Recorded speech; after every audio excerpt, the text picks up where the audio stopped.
It is time for our pop culture live stream. Boy. So we haven't done one of these in a little while due to pay-per-view events and other assorted issues. So I've decided that we're going to talk about Dragon Ball Daima episode 3 and 4, but we will also be discussing other things, other pop culture subjects that pop up, including my trip to Yumacon, which was I think I talked about it in the Discord. It wasn't too extensive this year. They changed some things around, which I wasn't a fan of, but it was fine. It was fun. So we're gonna wait for everybody to come in. Then we're gonna talk about Dragon Ball Daima. We also going to talk about some other pop culture stuff. For instance, my newfound love for Supernatural, which I think is an absolutely fantastic TV show. And I'm almost finished with the first season of Supernatural. So give me 1 second. I need to close this window.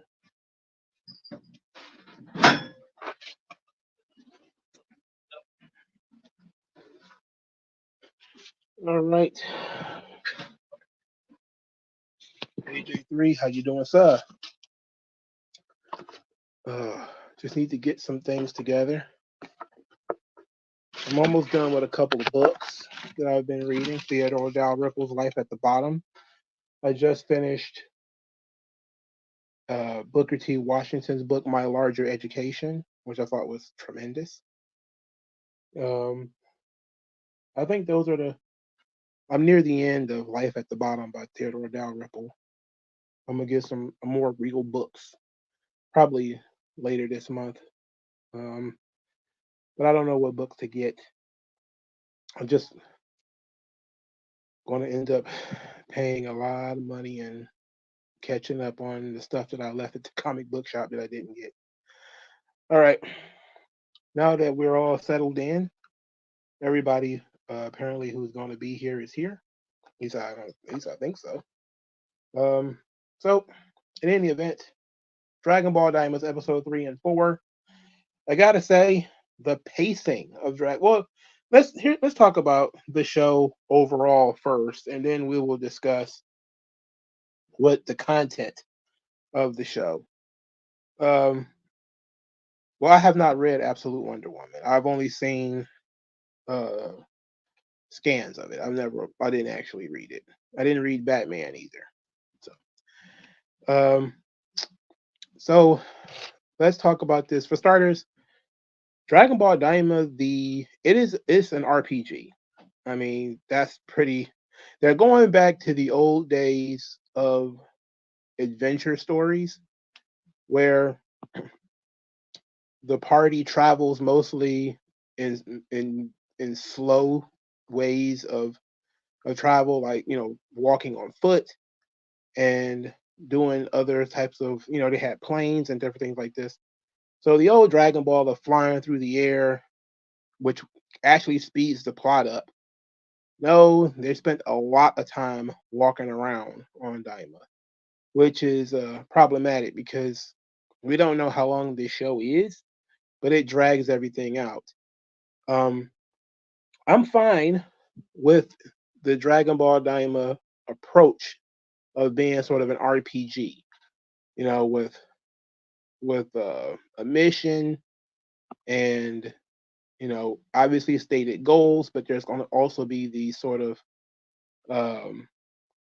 sub goals, and then you also have different party members and two different groups. But the last two episodes, the last three actually, have been very Goku centered. So they featured mostly Goku, the Supreme Kai, and Glorio. We haven't even seen anything more about the villains. We haven't seen anything about them. And we haven't seen anything more about the other characters that were left behind. Vegeta, Piccolo, Bulma. Haven't seen anything from them. So it's a weird situation because there's a lot of things in Dragon Ball Daima that could be skipped if we just went over to the other side. You know, Goku eating a lot is one of those things. But the pace is slow, and I'm wondering if the very slow pace and the style of it being more of an RPG type of adventure story has really hampered the popularity of it. I've been asking around. I haven't really gotten a full response about whether Daima is even popular or not. I know it's not. See, when Dragon Ball Super was first on the air, I wasn't watching it, and a lot of people talked about it mostly negatively, and that was because of the animation. Daima doesn't have animation issues. Um, Even when there was things going on Super, at least it was trending because people were making fun of it. When it comes to Daima, nobody even really makes fun of it. It's almost like it's not happening, you know. So I don't know how to check to see whether the show is even popular or not. I've seen some say that it isn't. I've seen some people say that it is. Some people have said it is popular, but it's mostly popular in the West, while it's not really that popular in the East. And then I've also heard vice versa. So, um, but it's only episode 4. It's only episode 4, but this is certainly not a series for people who watched Dragon Ball Z and Dragon Ball Super, but did not watch the original Dragon Ball. That this is for people who watched the original Dragon Ball. Clearly there's going to be some elements of Z in there and elements of GT. Is pretty much a Dragon Ball love story where they're going to have elements of everything that has taken place in Dragon Ball so far. From my estimation, that's what I see. Is that there's going to be bits and pieces from every piece of Dragon Ball media put out to this point. Um, and for some people, that's a put off because they don't want the walking around Dragon Ball, these guys driving about in a car and all this kind of stuff. They want to watch these, you know, as some people say, like the key spamming, transformations, and all that kind of stuff that Dragon Ball has become known for. That's what they want. And I would imagine that once we get into that element of Daima, you probably will see it increase rapidly in popularity. But right now, they're just walking around Goku eating devil burgers or whatever. I have no idea why the Demon World has hamburgers, but I mean, and beating up on guards and stuff. But it is it's a quest. It reminds me a lot of the original Dragon Ball, and I enjoyed the original Dragon Ball. So I was I was okay with it. Goku is as a kid is interesting because there is an element of cuteness there, but there's also an element of annoyance there, where he's kind of annoying. You know, um, I don't know. They the characterization of Goku is very bizarre because it's it's kind of true to him at the same time. mm, it's not quite the Goku that was in Dragon Ball. It is a little childish, you know, um, but he's still, I guess, Goku at the end of the day. But I am on the fence about Goku's characterization. Um, Overall, I like Daima because I like the original Dragon Ball, but there's a lot of people who don't like Daima, and those people typically are folks who like either GT or they like, well, most of a lot of the people who like Daima like GT or dislike Daima like GT. I think it's basically a redoing. But a lot of the people really don't like it because they didn't watch the original Dragon Ball. They don't know what the original Dragon Ball series was about, nor do they care because it's such a hard cut between Dragon Ball and Dragon Ball GT. I mean, I'm sorry, Dragon Ball and Dragon Ball Z, that they have never actually had to watch the original Dragon Ball before. So the idea of the gang going on a quest, that's not something that really interests them because they never had to sit and watch that stuff before. Pretty much everything for them has been one battle to another with the occasional barbecue or birthday party in between. And now, what Toriyama decided to do with Daima is load it up with lore, as you build the lore of the demon world brick by brick, um, replacing and retconning some things along the way, um, opening up a lot of questions as we go forward. But there's an interesting thing, of course, about the Toriyama writing style, because again, it's one of those things where if he'd have thought about it beforehand, you know, these things would exist. For instance, one of the things that really jumped out at me is that, okay, we know that the demon realm has Dragon Balls. All right, that's not a problem. In modern Dragon Ball, pretty much everywhere they go, they have their own set of Dragon Balls. There's universal Dragon Balls, there's Dragon Balls on different planets, etc. The demon realm kind of existed as a theoretical area during Toriyama's writing of the original Dragon Ball series, clearly because he mentioned that Piccolo is the Demon King and Dabura was the Demon King. Okay. We don't know if Piccolo was literally Demon King, that's by the way. But there was an idea that there was demons, that these things existed, and that there was a realm that they came from, because they said about Namekians being demons. That being said, you should ask the question, why didn't Babidi use the Demon Realm Dragon Balls to wish Majin Buu back to existence? Wouldn't that have been an easier way to do it? Well, yeah, but Toriyama hadn't really fleshed out the demon world yet. So it never came up. And actually, the Dragon Balls never came up when it came to Majin Buu in the first place, which is a very interesting thing, which leads, of course, to the idea that Babidi didn't know about the Dragon Balls. All right. But Dabura had to have known. You think he doesn't know about the Dragon Balls in the demon realm? Um, okay. Do you think he cannot defeat the Tamagamis? That could be interesting. That the Tamagamis are even more powerful than Dabura. That could have been interesting. Now, that's a huge loophole that you create when you write the way that Toriyama writes, because he's thinking up things and creating as he goes along, and there's no real plot to it. It'll work itself out as it goes forward. But when you have people who are sitting back looking at this thing, like, wow, okay, so there was Dragon Balls in the demon realm. Babidi didn't know about this when he went and, I guess, kidnapped Dabura. He didn't know that there was Dragon Balls in the demon realm. He didn't try to use those Dragon Balls. He didn't try to put the Majin whatever on the Tamagamis. Yeah, there's a lot of different questions there. But you have to take into account that he didn't think of those things at the time. So that's kind of a flaw on his part. But it taking its time to load the lore of the demon realm, and you get to see more of it. That's good, but the pace is so slow that these episodes can go by and very little happens. Ultimately, Dragon Ball has become an action-based series. That's the core of it. And there's not a lot of action. There's only 3 fight scenes in the last 2 episodes.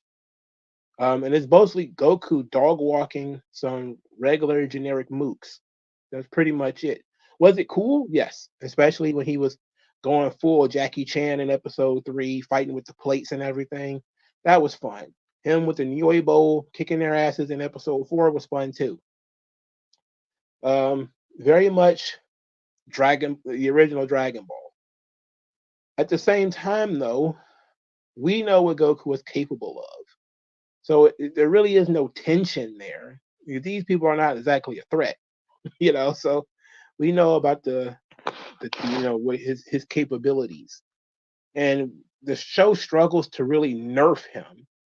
So they come up with all these things about the atmosphere being heavy, so it's hard to breathe and it's hard to fly. And he's still getting used to the atmosphere. and he's been nerfed by the fact that he's in a smaller body.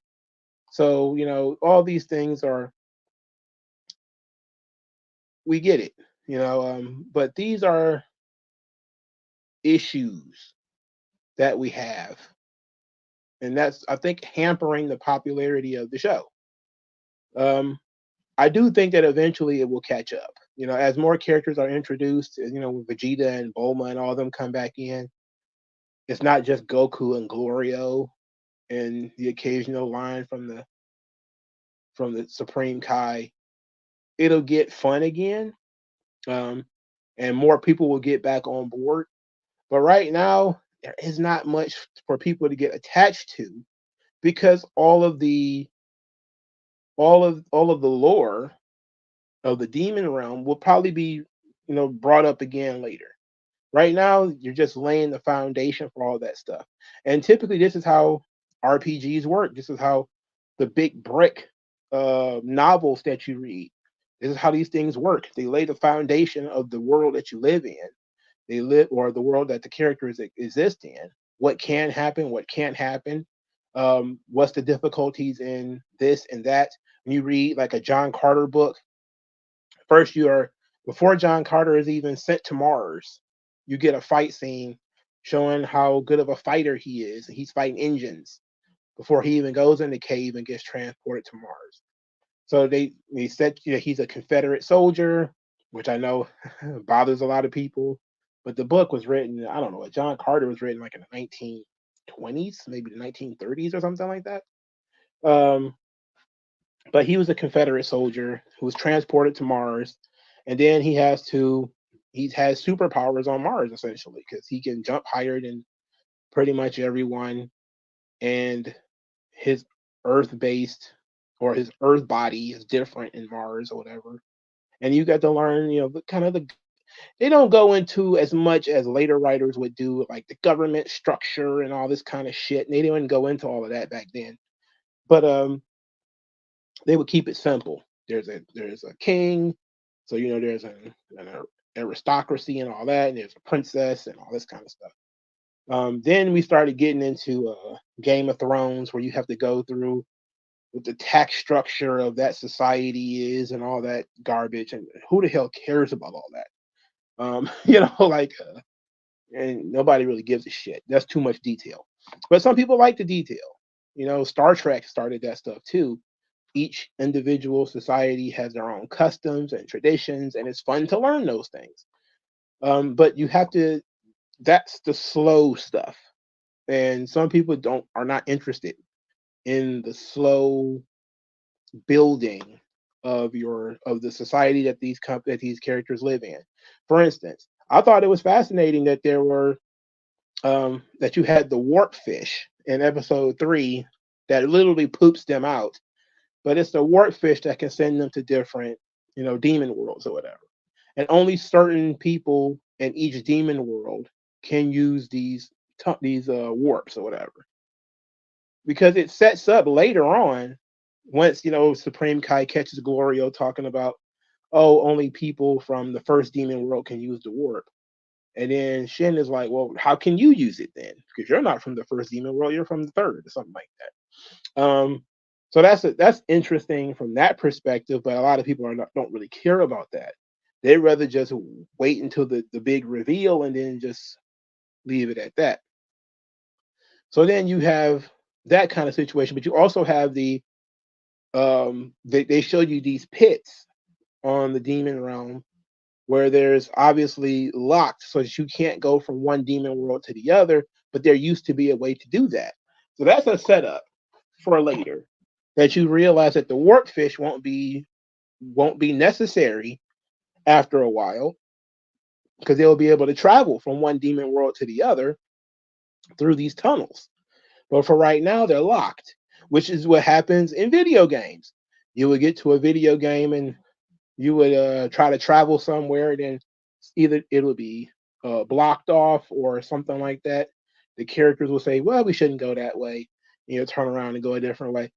So that sort of thing is what they're doing in episodes 3 and 4, is explaining the world to you, telling you where these characters come from, what they do, but you still have a lot of mystery around Gloria, which is good because if he's going to be around for a while, you know that he's pretty handy. You know that he's pretty crafty. You know, you see how he negotiates with the innkeeper. You know, he can fight. We know he can fly. We know he has a gun. We know that he can't sense ki, but for some reason he can fly. That means he might be using a different energy source, and we might be dealing with demon energy, which might be different from God ki and ki in the human form. So that might set up a different battle system. Like they may be using different kinds of energy, which might be something that the heroes can learn, or something they can come in contact with, or something that's more difficult for them to fight. There's all these sorts of things that can be thrown around out there. So those things are what's setting it up, and I think that the pace being really slow is harming the show. I think it is. I think the popularity of the show will pick up once the fight scenes really kick in. Episode 4 was better than episode 3. In episode 4, you get that the Tamagamis are so powerful that everybody knows where the Dragon Balls are, and yet nobody dares try to get them, which is goddamn cool. You know, like we don't hide the Dragon Balls here. You got to defeat that guy to get it. And nobody can do it. So it's like, why hide it? And it's like, that's badass. You know, like we don't even need our hide our Dragon Balls. Like, we can't kick that ass to that guy. So doesn't matter if you know where it is or not. And of course, that gets Goku's juices flowing because as soon as he heard strong guy, he was ready to go. Right? Very weird that he would have that kind of reaction, but it's a typical Goku reaction. They taught us about the bugs. They're going to be eating bugs on this show. They got revived bugs, which are like Zenzu beans. They have all these other kind of bugs that do different things like heal wounds and stuff, or for burns and scrapes and things. And they have, of course, the join bug, which is basically a fusion bug. It's some kind of bug that you could split in two, and you give one to each person, and that fuses the people together. And Goku was very excited about the fusion bug. I don't know, he was overly excited about the fusion bug, actually. He was excessively excited about the fusion bug. I was like, why is Goku so excited about fusion? I don't know. But he's interested in the fusion bugs. He talks to Glorio into buying all of these bugs so that they could use them in their trip, which is typical video game stuff. You have to stock up on your items. And then they do what's probably one of the more fun things for me was the Sky Seed, which is like a catapult that shoots them to the other side of the demon world. So it allows them to move faster. I thought that was very fun. That had a very whimsical, magical element. I do believe that you probably see some stuff like that in a video game, like a Final Fantasy or something, where you have to go across like this giant chasm, and you would buy like a ship. You buy like a ticket to the ship, and then you'll get on the ship and go over or whatever. But this one, they do it a little bit more creatively, where they fire you out of a cannon, like this little cannon or whatever. So I thought that was pretty cool. So you're introduced to Pansy in episode 4 near the end. Little blue girl, purple eyes, humanoid character. This was, of course, after Goku wiped the floor with the military. So they're introducing the second character. I thought that she would be introduced a little bit differently, because I thought, just me, that Pansy would be the way that Bulma's team gets to the demon world, because they can't travel through the warp fish and all that kind of stuff, but they don't know what the passcode is and everything. So how are they going to get to the demon world? That's going to be one of the questions. And we're not exactly seeing that yet because they haven't gotten there. But that's going to be one of the interesting bits. And I thought she was going to go and get them. That's what I thought. which that still might be the case actually. She might be sent to go and get them.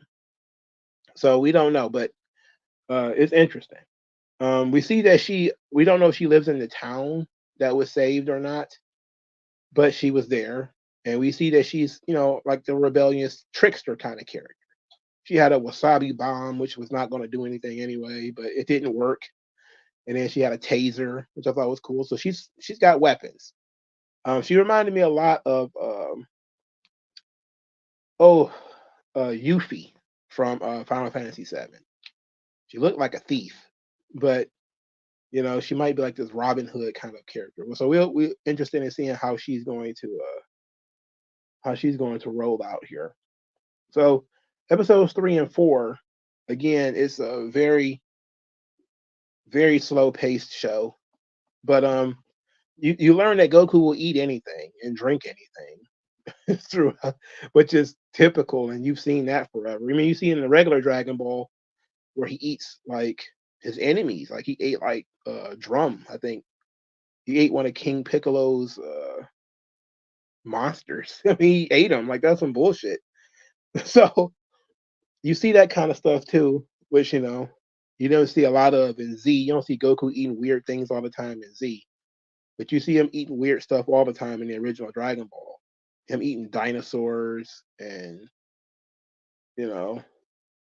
beasts of different kinds. So it's not weird that he's eating demon hamburgers. That's not that weird. Prince Ali says, "How do you write a character that's annoying to the characters around them, but not to the audience?" Well, you can make the character charming, where the character can be annoying to the people around them without being annoying to the audience. Somebody like Moroku from Inuyasha. He's not an annoying character to the audience, but he might be to the gang because he's constantly filling up the girls. He's constantly distracted by girls, and it can be an annoyance for the characters because it inconveniences them, while the audience will find his hijinks to be funny. Which for a long time I thought Moroku was fucking hilarious, and then it was like, well, he's like a rapist, isn't he? He's a pedophile. I'm like, oh boy, very strong language. Remember that Inuyasha was written by a woman, by the way. So it wasn't like some man that wrote it. But that's one way. But Goku being excessively cheerful, that's fine. Goku isn't like a brooding hero, but I don't know, his constant dancing and running about, and it's like, oh boy, he's really excessive. Like, I don't know. I don't think he was that bad in the original Dragon Ball. He was not that bad. He's like a terrible kid. He's like a terrible kid at this point. So, but you can write the character to be annoying to people around them without being so annoying to the audience. But there needs to be some. I mean, he was turned into a kid, so I guess that was the idea, is that he was turned into a kid, and there needs to be some element of kiddom there, because otherwise he's just an adult in a small body. So they wanted to have a certain element of, yes, Goku is a kid here, rather than Goku is just an adult in a small body, which is how it comes across with Piccolo and Vegeta, because they're very mature characters. It comes across as them being basically adults and kid bodies, while Goku seems to have really become a kid.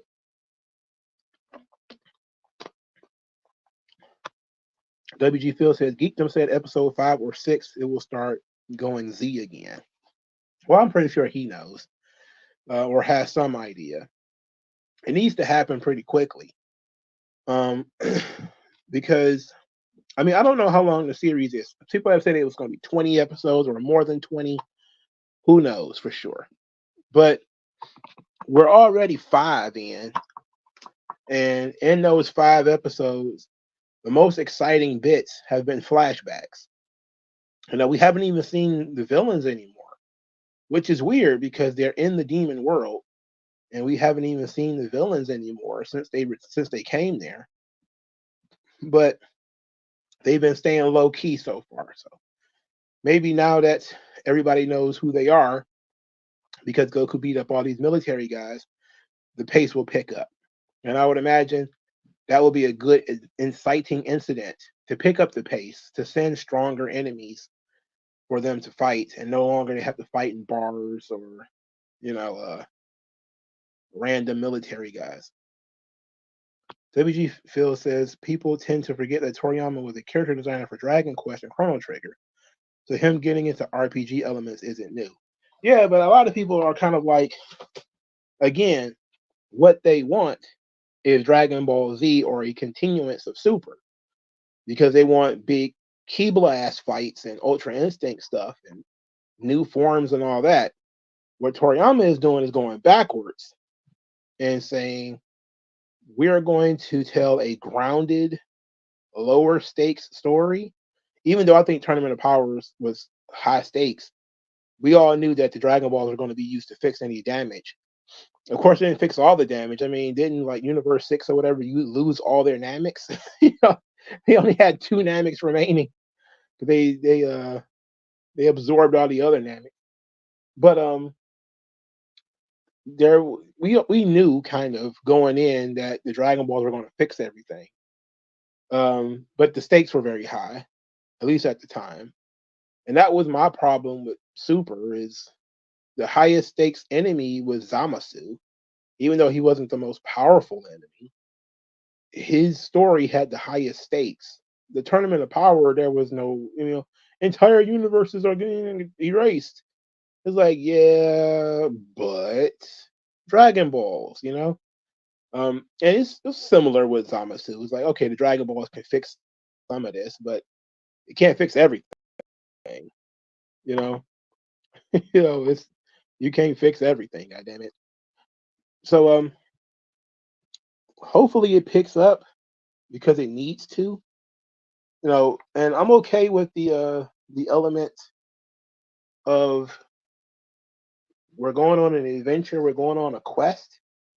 My problem is the pace is slow, and what happened to all the other characters that were supposed to be going on this quest? We just forgot that they were all supposed to be coming, that they're all supposed to be there. Just we haven't even cut back to them to see what their progress is or nothing, you know? Or even to catch up, to show some comedic bits where like Master Roshi hitting on women, or Chi Chi trying to take care of the 2 babies, because I'm pretty sure she's gonna be left with taking care of Trunks too, or something, something that shows that breaks up the monotony of just these 3 characters being seen doing things that don't really matter that much, like sleeping. And I'm not sure the Supreme Kai is a popular enough character to be carrying the show with, and Glorio's new, and there's not much known about him. So there's a lot there in that sense too. DeAndre Levine says he's such a dope in his 40s in Super. It just makes sense. When I go back and see how Goku acts in Super, it's like they wanted him into a kid some sort of way. Yeah, they are taking the concept of innocence and trading that to mean immature, right? Goku is innocent, meaning he doesn't know things, but he doesn't know what he doesn't know, and he's honest in his not knowing. It's not ridiculous, Like the whole thing about him not knowing about kissing is ridiculous. He has 2 children. How did he not know about kissing? That's ridiculous. It just doesn't make sense, you know. But Goku not knowing what a police officer is, you know. He lived in the mountains. He wouldn't know what a police officer is, you know. When he rang Bulma's doorbell, and I think there was like a voice or something, and he thought the house was talking. Like That's an innocent thing. Him not knowing that girls didn't have penises. Him not really knowing that other people didn't have tails.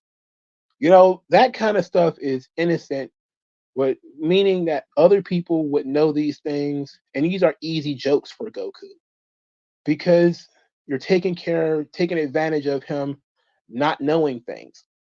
This is something that was fun about Gunslinger Spawn for a short time. Now all these Spawn books seem to be going in just random directions. I'm not sure what's going in there anymore. But Gunslinger Spawn is from the past, and he's slung into the future. So he's seeing things for the first time and not knowing what they are, and it's very humorous. Like first time he's seen a motorcycle, he calls it like an iron horse or something like that. Not knowing what indoor plumbing is, you know, those sorts of things. The man out of time gimmick. Those are things you could do with like a Captain America. Where if Captain America wakes up, he was from the 1940s, and he wakes up in 2024. Now we've got, he didn't even have computers in his day, and now we've got tablets and television is everywhere. There's nobody listening to the game on the radio. You can now watch the television. Those are innocent things where you're like, whoa, you could put a character in a weird place and blow their mind, and they innocently don't know. You know, it could be similar with putting Goku in the demon world, where there are things that he doesn't know that you can make jokes with. But part of the reason it worked in Dragon Ball is that these are things that we as the reader would know, that Goku is dealing with high technology and he just doesn't realize it. We know what police officers are. That's why the joke is on him, and we can find it funny. But now Goku's farting and dancing around, and you're like, huh? That's a little immature for a guy in his 40s, you know. Yeah. But he's always been sort of cheerful, and I think they get the idea that him being cheerful is him being immature. But no, it's not the same thing, actually. WG Phil says the issue with making content pre-end of Z is that the stakes are pretty slim. Yeah, but that could be good because it allows you to do other things. You know, Daima's in a weird position mainly because there is nothing that can happen in Daima that's going to contradict Super, right? So when people say like Glorio is talking about the Demon World Dragon Balls being the original Dragon Balls, well, shit, he don't know that the Super Dragon Balls exist. He didn't even know Ki existed. So you're listening to a character who doesn't know that much about the rest of the universe talk about things that he believes. This isn't something that the Supreme Kai is saying. This is something Glorio is saying. So they're not going to do things that are going to contradict Super. So there's not going to be any super forms or anything like that, but there might be some pretty badass fight scenes, which is what people are coming to the Dragon Ball universe for anyway. They're going to be lower stakes, clearly, but that's fine. It's not going to be anything that should bleed over into Super. So I fully expect Pansy and Glorio to stay in the Demon World afterwards because they do not appear in Super at all. They're going to stay in the Demon World. So they're going to finish up and they're probably going to go their separate ways. And that's it, you know? So, because I've seen a lot of people say, oh, Pansy's being introduced and it's a potential love interest for Goten or Trunks or somebody like that.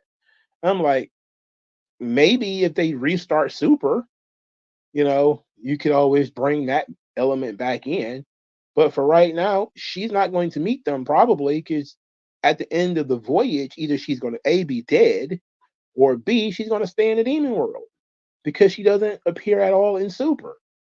Now, that doesn't mean much of anything because Super does reference things that happened in the movies, like Vegeta having a brother, for instance. Like that's referenced in, I believe, is it Battle of Gods? I believe it was, or the Broly movie, or one or the other, where they mention that, and you're like, wait a second, why are you talking about that? You know, so it's possible that that these things could just be brought up later, like Goku's mom having a name. You know, like those there's something that they bring up later, but not something they really harp on right now. So maybe these characters will be brought back later. Um, but I'm okay with the lower stakes story. I'm more concerned with the pace. I just think that the pace is too slow, and focusing on three characters for episodes straight is a bit much because we're not getting a lot out of them. But we're seeing a lot of the world. And Goku is Goku. And I'm really kind of concerned about his characterization, especially with him being so jovial. But at the same time, it kind of makes sense because Goku is a natural adventurer. You know, and this is something that a lot of people are missing on is that Goku is an adventurer at his heart. You know, when he went off on his own with the flying Nimbus, he was having fun. You know, and that's why I think Daima doesn't bother me that much because Goku was off on his own for so long, you know, eating weird things, seeing weird things, doing weird things, and being happy doing it, you know. So that's why I kind of feel that he was a little immature, but it made more sense in Dragon Ball because he was literally a kid. Here, he is an adult in a kid's body. And it's almost like, are they committing to the bit or not? See, Vegeta realizes he was turned into a child. You know, if Goku hadn't really realized that he was turned into a kid and was just a kid, that would be different. You know, but he realizes that he was turned into a kid, which means his faculties of being a fully grown adult male is still there.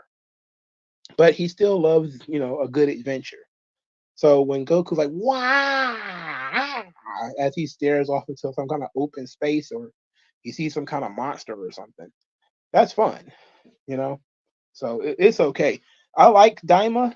I don't like waiting a week for it. I definitely think the series will be better off once you can watch it in one shot because the pace is so slow. Waiting for it week to week is kicking my ass. Once you get like a bank of episodes, like 10 or 12 episodes stacked together, it'll probably be so much better. And that's really why I fell off watching so much anime, is because I could not wait the week to week. So like I would skip 2, 3 seasons of Demon Slayer just so I can binge it, you know. And I ended up catching up. But then there's times where I'll skip 2 or 3 seasons and I'll forget about it, like Jujutsu Kaisen. I forgot all about that goddamn show. So I don't even know where I am on the show. You know, so it's like it's one of those kinds of things.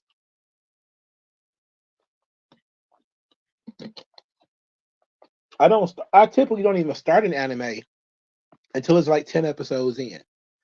That way I can catch up. I just I'm in a modern society. I have no interest in sitting around waiting week to week, you know. But Dragon Ball has gotten me to watch this thing week to week, so it's a victory for them. But who knows? If things get too crazy and the plot keeps going too slow, I may just watch the show every other week and just catch up. I mean, when it came to Super, I never went back and watched anything before the Zamasu because I didn't feel like it was necessary. And plus, I think most of it was movie shit. I think I watched the Universe 6 tournament, as a matter of fact. I think I did watch that. But other than that, and the hit stuff, because the hit stuff broke the internet. But other than that, I really didn't feel the need to go back and watch a lot of stuff from Dragon Ball Super. It just didn't catch me. But Daima seemed like it's going to be more fun to watch in a binge. But that's maybe wait till like 10 episodes in. WG Phil says Tarble is from a canon OVA. but I think he was officially canonized in Western fans in the Battle of Gods for Broly. Yeah, he was mentioned. I believe it was in Battle of Gods. Well, or he was certainly mentioned in Broly because that's when they destroyed the planet Vegeta, and they mentioned to Raditz and Vegeta that the planet was gone, and asked them if they like didn't you have a brother? And Raditz says, "Oh yeah, Kakarot. He was a baby sleeping in a nursery tube. He's pathetic." Like, oh yeah, how dare he just be born? But a lot of people are aggravated with modern Dragon Ball anyway, due to the characterization of the Saiyans. But I don't want to go too far into that. They're no longer, I guess, barbarians. Well, specifically the characterization of Bardock from Space Rambo to, I guess, Good Natured Dad, which I don't necessarily like that either. I'm not necessarily a huge fan of that myself. I like when he was more of a stereotypical Saiyan, uh, typical of other Saiyans, but uh, they decided to warm him up. Like I'm okay with them what they did with Broly. I'm not so sure I'm okay what they did with the Bardock, but I don't got nothing to do with that. They ain't my business. But Dragon Ball Daima is fine. You just gotta give it some time. It's only on the fourth episode, but it's clear that there's other shows that are moving along a lot quicker, and they're fairly new as well. And people are really watching those, but a lot of those shows don't have staying power. And Dragon Ball seemingly has the knack for starting out slow in recent years and then picking up later on and then getting people into it as things go forward. Because that's what happened with Super. It started out really slow. Everybody's like, this show sucks. It's dead. And then all of a sudden, Dragon Ball Super is the best shit in the world. People are buying the manga because the manga is doing different stuff. Everything just seems great. So I'm thinking Daima, same thing will happen. It starts out really slow. Nobody cares about what's happening. And then out of nowhere, shit'll get real. And everybody will be on top of it. DeAndre Levine says, I'm going back and watching the fillers and Super, and they're actually a lot of fun to watch. I didn't give them a chance back when they first came out. Yeah, I didn't watch a lot of that stuff, honestly. Maybe you should give me some examples of things that I should probably go back and see. AJ3 says, have you ever read the Hellboy comics? I did not. I want to, though. I've been saying that there's so much stuff that I do want to go back and read. I told myself I was going to read all of Dragon Ball this year, and I did. Next year, I'm going to read all of Naruto. So this takes me to Yumacon because I was going to buy the Naruto manga. I was going to buy the 3-in-1s because that's how I read Dragon Ball. I read Dragon Ball in the 3-in-1 setting. I prefer to read it in black and white. That's kind of the original rather than reading it in color. But the prices that they are asking for manga, well, some of the guys who were selling manga, they were selling it for above the price on the label. And you're like, why would I pay more than the price on the label? Especially now, if the thing was out of print, okay. But if I can just buy this on Amazon, why would I pay $17 for something that costs $12? That sounds pretty dumb, you know? Now, the other guy, he had some really good deals, but his deals were not good enough. Like, he offered to sell me the gigantic hardcover of Berserk, the first volume, I think for $40. And I think it's initially somewhere in the neighborhood of 50. I told him, let me chew on it. I did. I took 3 steps away, looked it up on Amazon. I can get it for $20 on Amazon. And I was like, whoa, no, no, thanks. If I'm going to get Berserk, I'm just going to get it off Amazon. And it was the same thing with the Naruto. I was going to get started, and he had the first 9 volumes, so he had the three in ones, um, and they were like $15 each, and I think they're $20 if you get them from the store. Um, but if you look up on Amazon, I think they're cheaper than that. And I was like, whatever. I'm not gonna just buy manga. And plus, Naruto is one of those things where pretty much everybody in this facility has already read it. So like, why is it so expensive? I don't know. I don't know. I don't know. I don't know. What about One Piece? I can't read One Piece. It's too long. That was the thing with Berserk.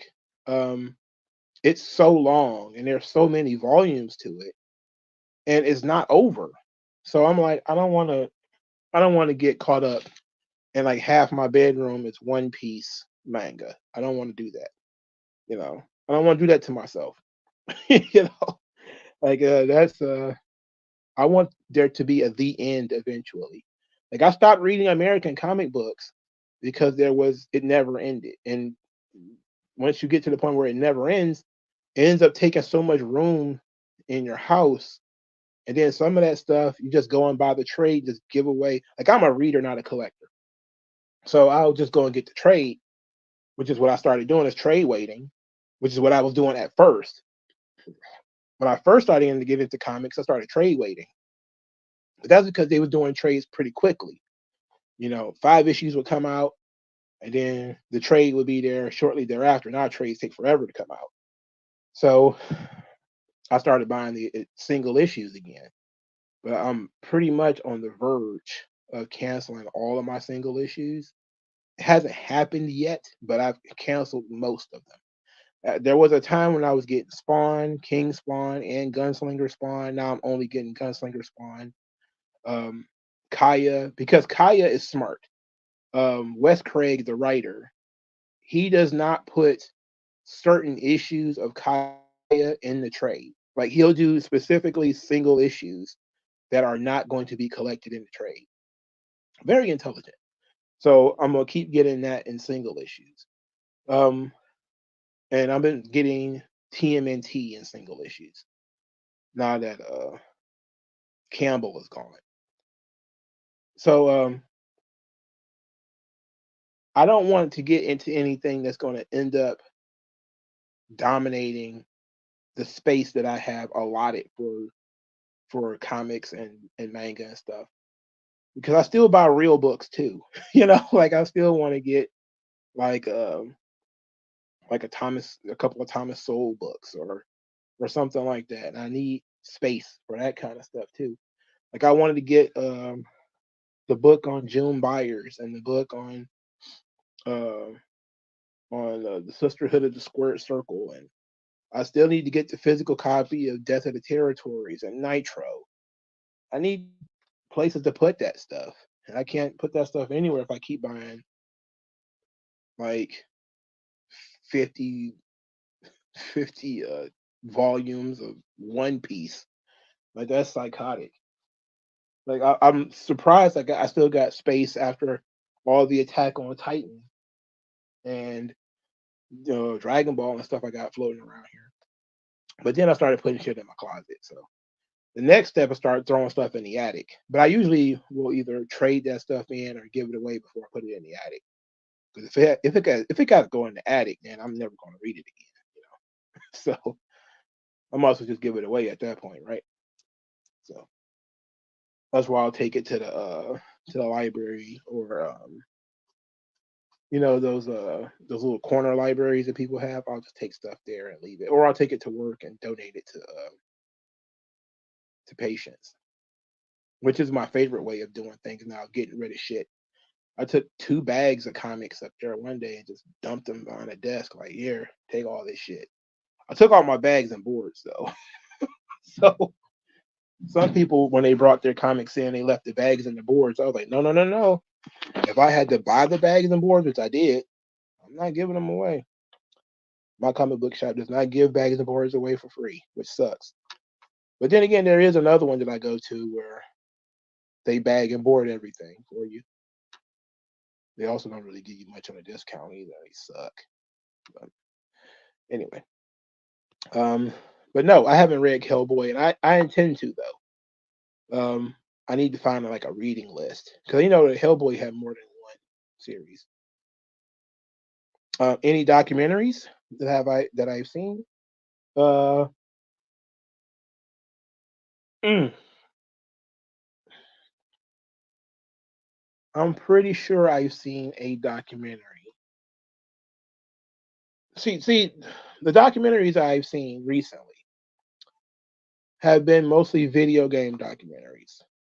Like I just watched, it was like I don't know how long this video was, but like the entire history of Devil May Cry because I love that franchise, but I haven't played a game since four, and I didn't remember any of the story. So I I went and I watched a video on that, but that's a YouTube video. I don't think that counts as like a.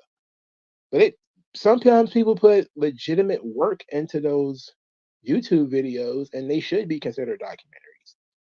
Um, Especially if they talk about the design of the characters and all that kind of stuff. Yeah, it should count. So I watched like a really long video on Devil May Cry recently. Uh, WG Phil says apparently the actor who played Winter Soldier played Trump in a biopic spanning from his father's not renting the blacks to him getting a hair lift. It seemed it died the moment it came out. Oh, I heard that they made like an old movie on Donald Trump. Is that what they're talking about here, or is this new?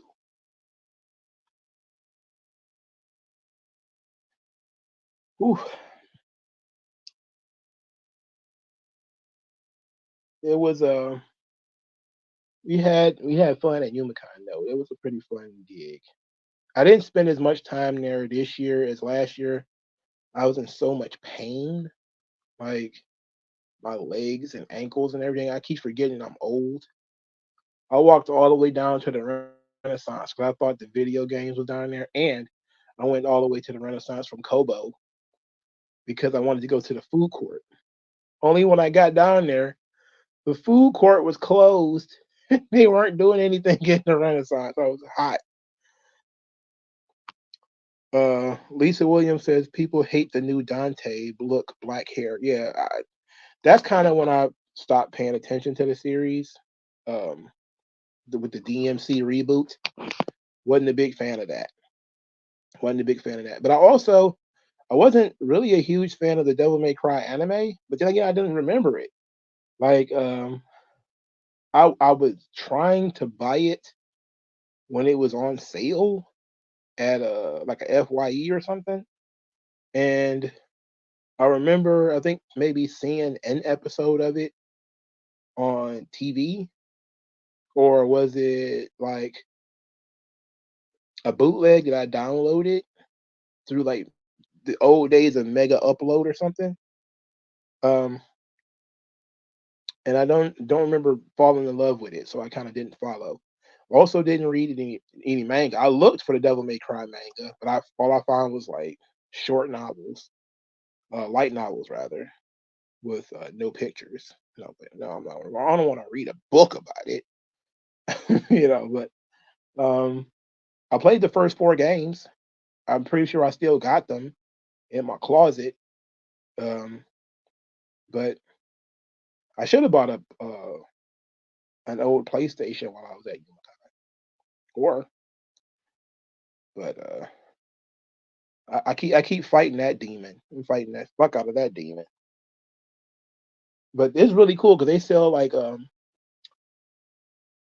somebody explained it's like a flea market when you go to a convention, and it's true. Like there's dudes out there who got he sells modified game cubes and everything. So they're modified so they play both American and Japanese games. And you're like, oh my god, that's such a cool fucking thing to have. Like that would be fucking cool. If I can get like a PlayStation 2 that plays Japanese games and American games, wouldn't do me any good to play a Japanese game, can't fucking read anything. Like you don't know how anything works, but it'd just be a cool gimmick to have.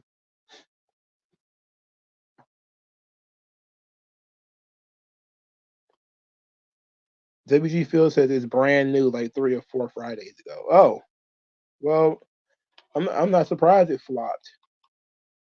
Remember during the Bush administration, they made a movie called, I think, The Assassination of George W. Bush or something. I didn't know that movie existed until I saw it in Walmart one day, and I was like, "What the hell? Why would you make this movie?" But at the time, I was like, "I hate George Bush. Fuck George Bush." I'm still kind of like fuck George Bush, but it's not like how it was in the past. WG Phil said, "I saw you play Sparking Zero. How was it?" I didn't play it. I didn't get a chance to play. They were doing tournaments. I went to the shops, and I went to a couple of events, and I went and get something to eat.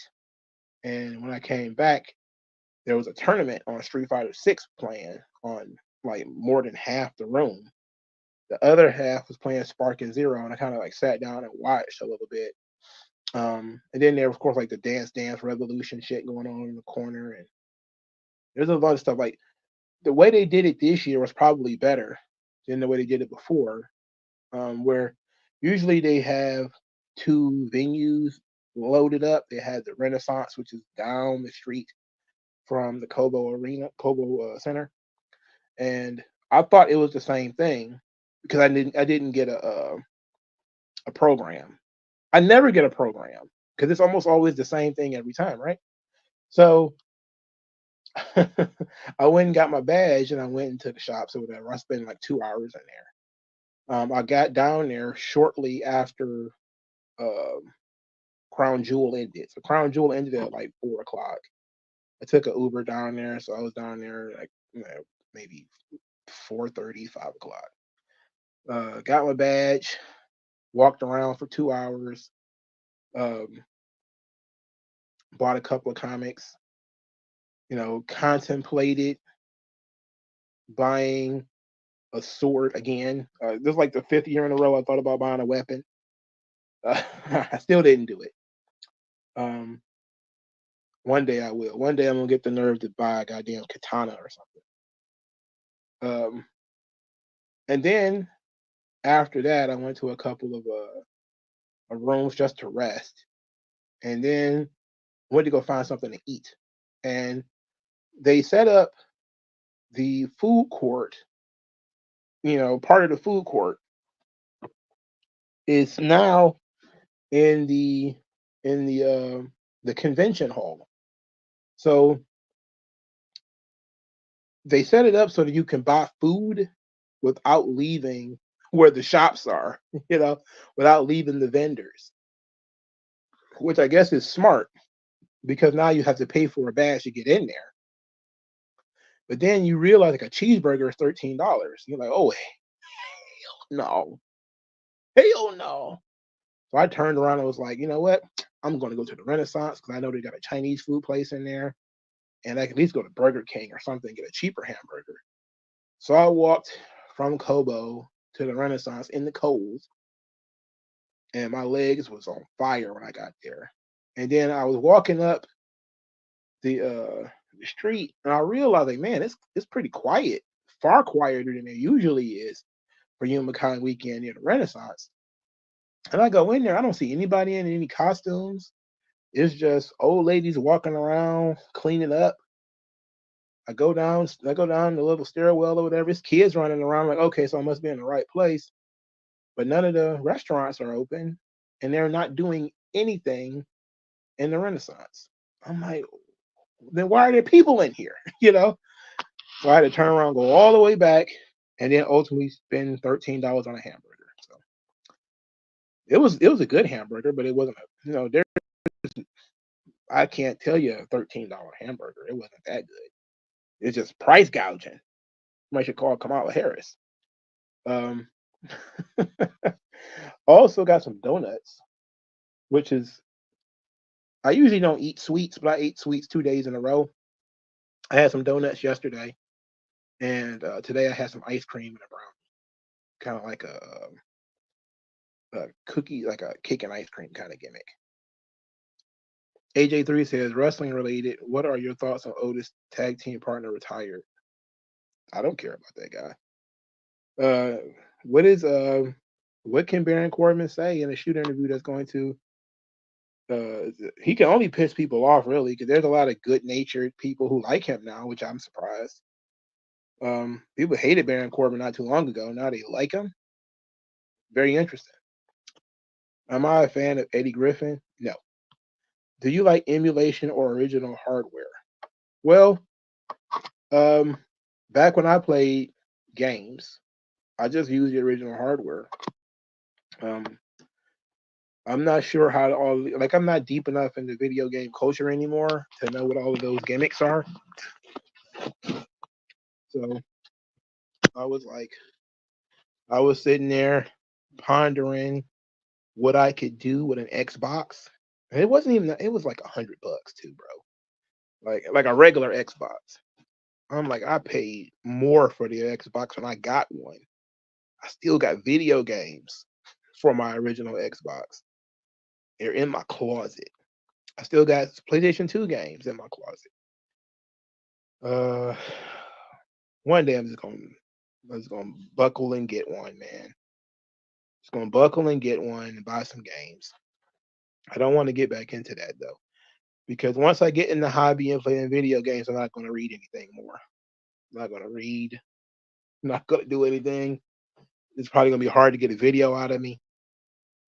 Tell me it was tough for me to get that video game thing off my back. That was a tough addiction, bro. That was tough.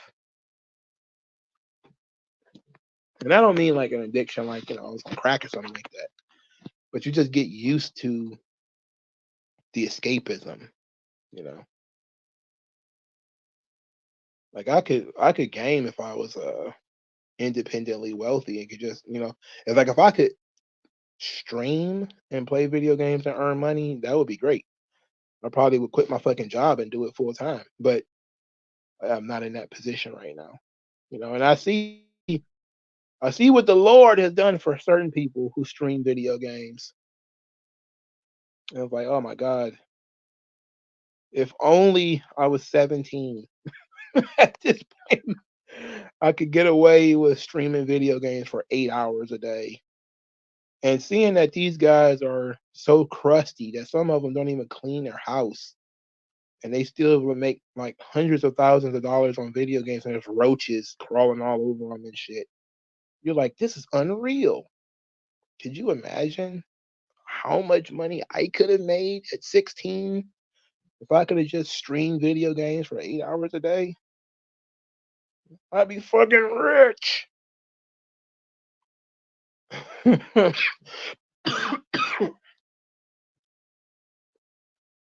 have been rich.